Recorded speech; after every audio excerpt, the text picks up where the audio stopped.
ప్రొద్దుటూరు పట్టణంలో గత 3-4 నెలల నుంచి ఎప్పుడూ లేని విధంగా రాత్రిపూట దొంగలు వాకిలు పగలగొట్టి దొంగతనాలు చేయడం జరుగుతుంది.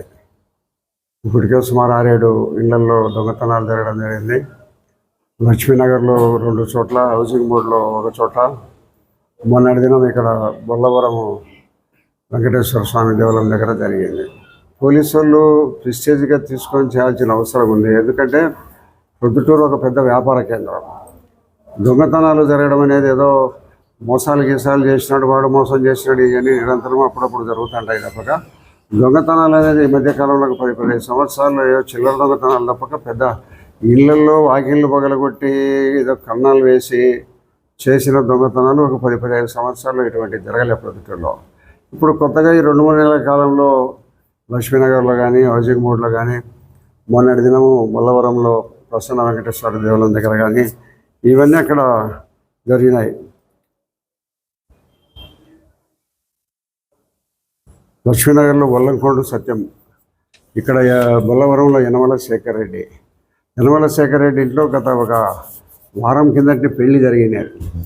పెళ్లి జరిగి వాళ్ళందరూ అత్తగారింటికి పోయే సందర్భంలో వాకిళ్ళు లేచిపోయింది బాగా గమనించినట్టున్నారు దొంగలు.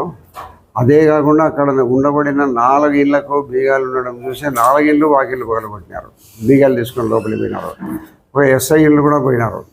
అయితే మిగతా 4 ఇళ్లలో ఏం పెద్ద దొరికిందో లేదో అని దీంట్లో మటుకు వాళ్ళకు పంట పండినంత ఊహించని విధంగా ఇళ్ళకు అక్కడ ఆస్తి దొరికింది. బంగారు కానీ, బట్టలు కానీ, వెండి కానీ, డబ్బు కానీ బాగా భారీ ఎత్తున అక్కడ దొరకడం జరిగింది. కాబట్టి పోలీసు వాళ్ళు దీన్ని ప్రిస్టేజ్గా తీసుకొని చేస్తామని చెప్పినారు. ఎస్పీ గారితో కూడా ఇప్పటికే 2 సార్లు నేను మాట్లాడాను. కడప నుంచి కూడా కొన్ని టీమ్స్ ఫామ్ చేసినారు, పొద్దుటూరు నుంచి కొన్ని టీమ్స్ ఫామ్ చేసినారు. త్వరలోనే పట్టుకుంటామని చెప్తున్నారు పోలీసులు. ఇప్పటికే ఈ దొంగలను పట్టుకునే విషయంలో అన్ని ప్రాంతాలలో వాళ్ళు ఎక్కడ అనుమానాస్పదంగా ఉండబడిందో అక్కడంతా పోయి చేయడం జరుగుతుంది. కాబట్టి ఇది పెద్దగా దండిగా డబ్బు బంగారమైన సందర్భంగా పొద్దుటూరు ప్రజలందరూ ఒక రకమైన ఆందోళనకు గురవుతున్నారు. ఎన్నడూ లేని విధంగా ప్రొద్దుటూరులో దొంగతనాలు జరిగినాయి. మా పరిస్థితి ఏంటి, మాకు ఎటువంటి పరిస్థితి ఉంది, మాకేం రక్షణ ఉండదనే వాళ్ళు కానీ, మా ఆస్తిపాస్తులకు మాన ప్రాణాలకు భంగం వాటిల్లే పరిస్థితి వచ్చిందనే ఉద్దేశంతో పొద్దుటూరు పబ్లిక్ అంతా కూడా కొద్దిగా ఆందోళనకు గురవుతున్నారు. కాబట్టి నేను పోలీసులను గట్టిగా హెచ్చరికలు చేయడం జరిగింది. ఎస్పీ గారు కూడా దీన్ని తప్పనిసరిగా మేము రికవరీ చేసి ట్రేస్ అవుట్ చేస్తామని చెప్తున్నాడు. కాబట్టి తొందరలోనే దీన్ని ట్రేస్ అవుట్ చేసి పోలీసులు బాగా పనిచేసినారనే పరిస్థితి కల్పిస్తానని నేను ఎస్పీ గారి దగ్గర ఒక భరోసా తీసుకున్నాను. తప్పకుండా దీన్ని ట్రేస్ అవుట్ చేస్తాము.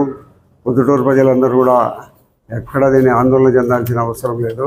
కానీ పోలీసులు చాలాసార్లు మీరు పోయేటప్పుడు మాకు వాడిని ఇంటికి బీగాలు వేసిపోయే సందర్భంలో పోలీస్ స్టేషన్లకు తెలియజేయమని చెప్పడం కూడా జరుగుతుంది. కానీ ఎవరు కూడా ఏదో పోతున్నారు, వస్తున్నారు, 2 రోజులు 3 రోజులు పోయి వచ్చినా కూడా ఎక్కడ ఏమీ జరగకపోయినప్పుడు ప్రజలు కూడా అప్రమత్తతగా ఉండడం లే. వారి ప్రాంతాలలో మరీ ప్రత్యేకంగా ఇక్కడ వెంకటేశ్వర స్వామి దగ్గర అయితే ఆ 4 ఇళ్ళు 3 ఇళ్ళు 4 ఇళ్ళు ఉన్నాయి. అక్కడ అంతా మిగతా అంతా ఎవరు చుట్టుపక్కల కూడా ఎవరు లేరు. కాబట్టి అంత నిర్జన ప్రదేశంలో ఉండబడిన వాళ్ళందరూ కూడా పోలీసుకు ఇంటిమేట్ చేసింటే బాగుండేదేమో అనిపిస్తుంది. భవిష్యత్తులో ఎక్కడైనా కూడా ఇళ్ళకి వాకింగ్ వేసి వాళ్ళ బంధువుల ఊర్లకు కానీ ఎక్కడైనా వేరే ప్రాంతాలకు పోయే వాళ్ళందరూ పోలీస్ స్టేషన్లో తప్పనిసరిగా వాళ్ళ ఇంటి నంబర్ను నమోదు చేసుకొని ఆ ప్రాంతాన్ని నమోదు చేయించుకొని భవిష్యత్తులో ఇటువంటి జరగకుండా ప్రజలు కూడా సహకరించాలి. పోలీసులు మనం దాదాపు 2 లక్షలకు పైబడిన జనాభా మనకు ఉన్నాం. ఇక్కడ దాదాపు 38,000 ఇళ్ళు 40,000 ఇళ్ళు పొద్దుటూరులో ఉన్నాయి. ఈ 40,000 ఇళ్లలో ఉండబడిన దాంట్లో మనకు పోలీసులు ఉండబడిన సంఖ్య కొంచెం తక్కువే అని చెప్పొచ్చు. మన పొద్దుటూరికి కావాల్సినంత పోలీసు సంఖ్య లేరు. కాబట్టి గతంలో రాత్రిలో పూట ఎక్కడన్నా మేము దూర ప్రాంతాల నుంచి పోయి 1 గంట 2 గంటల సమయంలో ఎప్పుడన్నా వచ్చేటప్పుడు మా బండ్లను కూడా నిలబెట్టి పోలీసులు మన పొద్దుటూరు పట్టణంలో ఎవరు అని బండి చెయ్యెత్తే నిలబెట్టేవాళ్ళం. మమ్మల్ని చూస్తే పొమ్మనేవాళ్ళు. అట్లా తనిఖీలు చేస్తూ ఉన్నారు. బీట్లు తిరుగుతూ ఉన్నారు.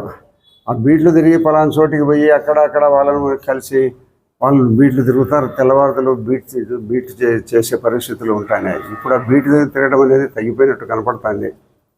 రాత్రిళ్ళ పూటంతా వాళ్ళు కూడా పెద్ద శ్రద్ధగా మన బాధ్యతలు సక్రమంగా నైట్ డ్యూటీస్ మరి వేస్తున్నారా లేదా నాకు తెలియదు, కానీ వారందరూ కూడా సక్రమంగా నిర్వర్తించలేరు. కాబట్టి నేను ఈ పొద్దుటూరులో ఉండబడిన పోలీసులతో అందరితో కూడా మాట్లాడాను. అన్ని స్టేషన్ల నుంచి కొన్ని కొత్త టీమ్స్ ఫామ్ అయినాయి. త్వరలోనే మేము పట్టుకుంటామని కూడా చెప్తున్నారు. కాబట్టి ప్రొద్దుటూరు ప్రజలు మళ్ళా ఇటువంటివి జరుగుతాయని ఆందోళన చెందాల్సిన అవసరం లేదని, తప్పకుండా వీటిని ఎప్పుడైతే ఈ పోయిన వాటన్నిటిని కూడా వాళ్ళ దగ్గర నుంచి రికవరీ చేసి పోయిన దాంట్లో అందరికీ తప్పనిసరిగా ఇప్పిస్తాం. కాబట్టి ప్రొద్దుటూరు ప్రజలందరూ ఏదో జరిగిపోతుందని కొంతమంది వాళ్ళు మాట్లాడుకుంటుంటారు. అది కరెక్ట్ కాదు. ఏదో అనుకోకుండా కొన్ని జరుగుతుంటాయి, దాంతోనే అంతా జరిగిపోతుందని ఎవరు ఆందోళన చెందాల్సినంత అవసరం లే. కాబట్టి తప్పనిసరిగా పోలీస్ అధికారులను అప్రమత్తం చేసినాం. కాబట్టి వాళ్ళు తప్పనిసరిగా ఎస్పీతో కూడా నేను మాట్లాడడం జరిగింది. రేపు ఎల్లుండి ఎస్పీ కూడా వచ్చి ఇక్కడ పోలీస్ స్టేషన్లో వచ్చి కొంత ప్రెస్ స్టేట్మెంట్ కూడా ఇస్తాడు. కాబట్టి ఈ దొంగతనాలు జరిగిన వాళ్ళందరూ జరిగినాయని పొద్దుటూరులో అందరూ ఆందోళన చెందాల్సిన అవసరం అయితే లేదు. ప్రజలు కూడా అప్రమత్తంగా ఉండి పోలీసులకు ఎప్పటికప్పుడు సమాచారం అందిస్తూ ఉంటే భవిష్యత్తులో ఇటువంటి లేకుండా అరికడదాము. నేను మళ్ళీ కూడా ఇది అయిపోయిన తర్వాత కూడా పోలీసులతో నైట్ డ్యూటీస్ తిరగమని చెప్తాము. ఎవరైతే ఇళ్లకు బీగం వేసిపోతున్నారో ఆ ప్రాంతాల్లో పర్యటించమని కూడా చెప్తాము. తప్పనిసరిగా ప్రొద్దుటూరు ప్రజలు ఆందోళన చెందాల్సిన అవసరం లేకుండా తప్పకుండా రికవరీ చేసి వాళ్ళ సొమ్ము వాళ్ళకు తిరిగి ఇప్పిస్తాం.